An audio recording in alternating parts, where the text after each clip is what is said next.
empirical studies show that as men and women move through these capacities to take perspectives, and we simplify it very, very easily and say egocentric, ethnocentric, world-centric. You all understand that?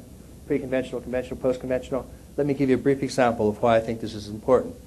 I just finished a book called The Many Faces of Terrorism. And in the course of that, I looked at perhaps the last 100 major terrorist acts around the world. And many of these, frankly, a lot of people think, well, they're like Al-Qaeda and so on. That's actually a very, very small portion. And it doesn't affect Muslim any more than it affects other fundamentalist viewpoints. What I found is that the psychological profile in all 100 cases was basically identical, absolutely identical. And that's in the developmental scheme, and there are many. I use Gene Gebser's, from archaic to magic to mythic to rational to pluralistic to integral and higher. All of them had a fundamentalist ethnocentric mythic belief, and driven by an egocentric driver. In other words, a very, very primitive narcissistic emotional drive in an ethnocentric belief system. Now, ethnocentric is often mythic religious. And a great deal of things happen when people believe that they have God on their side and they're going to kill you because it's going to advance God.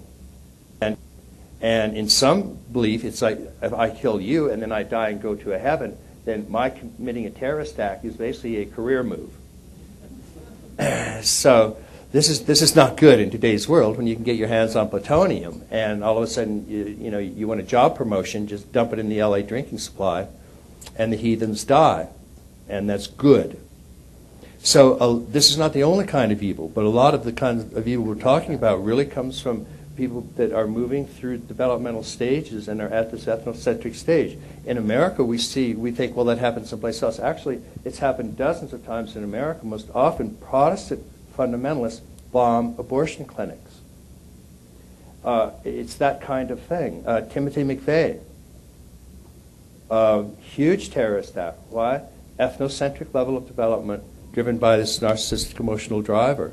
And we see that in most of these things. So don't think it's just something that happens in the Mideast. It happens quite often.